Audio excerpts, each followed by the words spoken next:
आज एटी आम स्पष्ट भाव में जनवाक चाहूँ विधानसभा विधि व्यवस्था संपर्क में। विधानसभा परिचालना करने दायित्व होची सरकारी दलर ट्रेजरी बेंचर, किंतु विधानसभा ए अधिवेशन चलिबार बहु पूर्वर माननीय बाचस्पति महोदय कही आमे एक्शन नबू कौन सी घटना घटी नथिया बेले।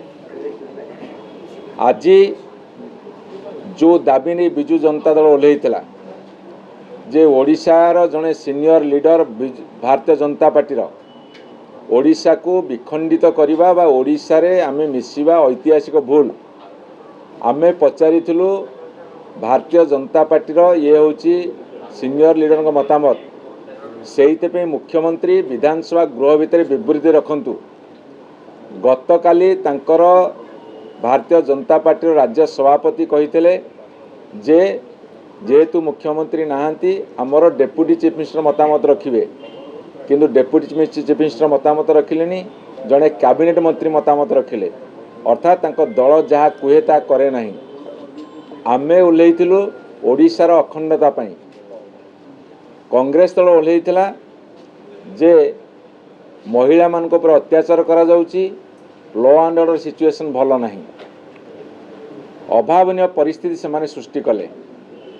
जेतेबेले आमे मुख्यमंत्री का विवृत्ति दाबी करूथुलु, कांग्रेस दल मध्य से विवृत्ति दाबी करुला, ताहा नकरी जोर जबरदस्ती हाउस को चलिया को चेष्टा कले।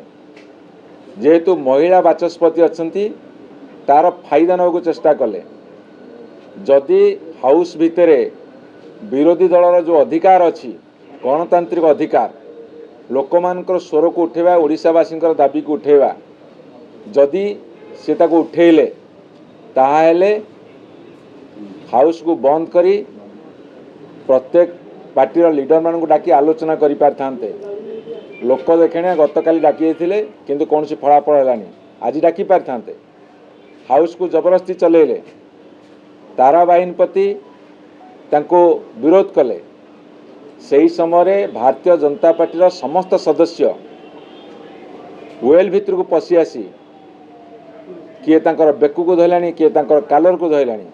जयनारायण मिश्र तांकर कालर को बेकू धरले, समस्ते माड़ी बसिले एवं सेठी अश्लील भाषा मध्य प्रयोग करा जायछि। वर्तमान वीडियो माध्यम बुलूची। स्पीकर महोदया 12:30 टू 1:30 पर्यंत 17 जन सरकारी दल विधायक को शुणिले।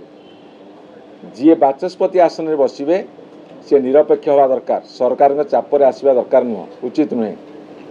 गोटे पटे जे शुणाणी शुणती केवल सरकारी दल सभ्य मान शुणाणी शुणी वर्तमान पर्यंत हाउस को बारंबार 10 मिनिट 20 मिनिट मुलतवी रखी शेष में सरकारी दल गोटे मोशन आनी तांको 7 दिन गृह बहिष्कार कले।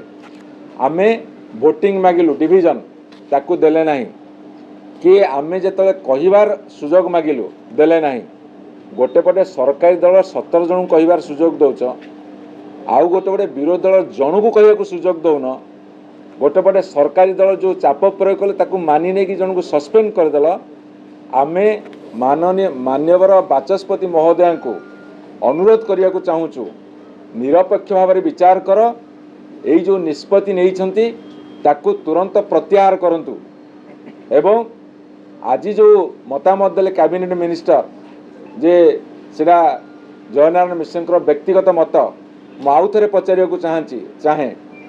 जड़े विरोधी दल नेता भूमिका थिले, जड़े कैबिनेट मिनिस्टर थिले ओडिशार अतीत रे, जड़े सीनियर लीडर, यहीटा व्यक्तिगत मतामत केमिति हबो ए कथा को माननीय मुख्यमंत्री क्लारिफाई करिया उचित थिला, क्लारिफाई कलेनी।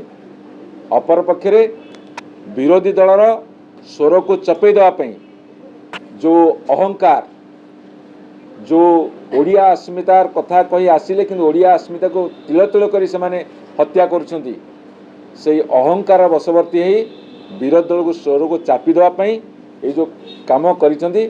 मु निवेदन करी बाचस्पति महोदय को ताकू तुरंत प्रत्याहार करंतु एवं विरोधी दल को अंशग्रहण करिया को कहिबार अधिकार वंचित करा न जाऊ। या फल कौन हम गोटे स्वेच्छाचारी सरकार मात्र 9 मास भितर जन्म नहीं स्वेच्छाचारिता बढ़ आम स्वेच्छाचार भ्रष्टाचार आईन श्रृंखला परिस्थितिर जो अवनति ता साथे ओडिशार अस्मिता ओडिया अस्मितार कथा कही ओडिशा विखंडित होगा जाऊँगी से कहते 2036 मसीहा सुधा विकसित ओडिशा करेंगे एवं विकसित गाँ विकसित ओडिशा पे पैसा देते प्रति पंचायत रे एवं आज विखंडित ओडिशा कथा करने को जाऊँगी तेणु से सब कथा पुनर्विचार करने को आम नवेदन करुचु आसंता काली आमर सीनियर लीडर माने समस्ते बाचस्पति भेटिया को आम चेष्टा करूँ एवं निष्पत्तिर पुनर्विचार करने कहूँ एवं मान्यवर मुख्यमंत्री विधानसभा गृह को आसतु 24 दिन अटेंड कर ठीक कथा नुह से आसिक जोग दिंतु जोग दे कथबार्ता करूँ ना चीफ मिनिस्टर कहले 2 जन डेप्यूटी चीफ मिनिस्टर बस सी कहले जड़े कैबिनेट मिनिस्टर धरईदे कहवाई यहाँ गोटे तात्सल्य केवल विरोधी दल प्रति तात्सल्य नुह सारा ओडिशावासी भावावेग प्रति तात्सल्य।